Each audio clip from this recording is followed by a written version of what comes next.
Armor. You wear it and it helps you stay safe.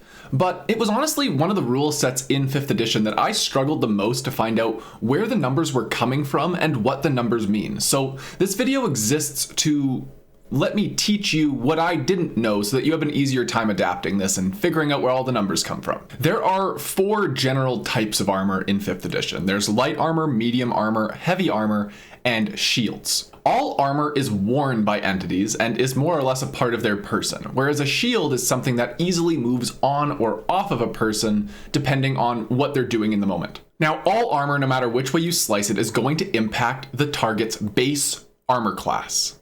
But as much as any old schmuck can put on any type of armor, there are drawbacks if you aren't good with it. To summarize this bit here, any old schmuck can put on any type of armor to gain the armor benefit, but you aren't going to be able to use it well if you aren't proficient in a type of armor. So if you are wearing armor or using a shield and you are not proficient with that specific type, then you are going to have disadvantage on strength and dexterity checks, and you are not going to be able to cast spells. And not being able to cast spells is a huge negative detractor for spellcasters that would like to have armor, but casters, you can't have it all, man. Now, you can gain proficiency with armor either through your class, subclass, or through feats whenever you have the option to choose a feat. For instance, here is the moderately armored feat, where as long as you previously had proficiency with a light armor, you would be able to train yourself and start wearing and be proficient with medium armor. Now, besides that, what kind of armor gives what kind of benefits? And this is the part that I always struggled with. I always thought there would be a more complex math formula, but it's really not that hard.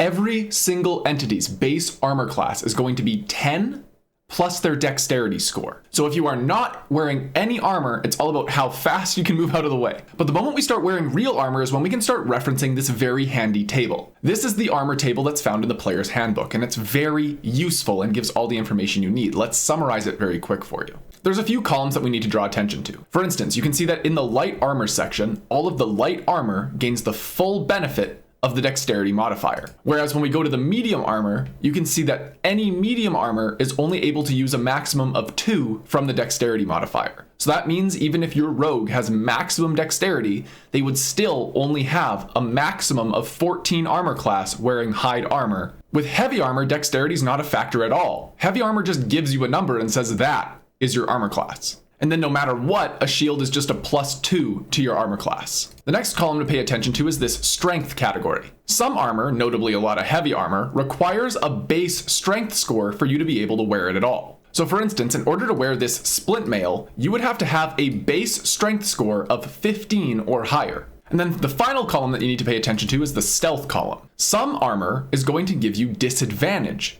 with stealth checks while you're wearing it. This is because the armor is clunky and thus makes noise. For instance, you can see here that the padded armor gives disadvantage on stealth checks. So if you're wearing padded armor, you have a running disadvantage state on all stealth checks. And there's a few different items within the armor category that cause this to happen. A quick note about monsters, do note that a lot of the time they just have an artificial armor value that they call natural armor, and that is just basically the game developer's point of balance on where they think the armor should be. Don't get too caught up in trying to exactly figure out where all of the monsters' numbers are coming from.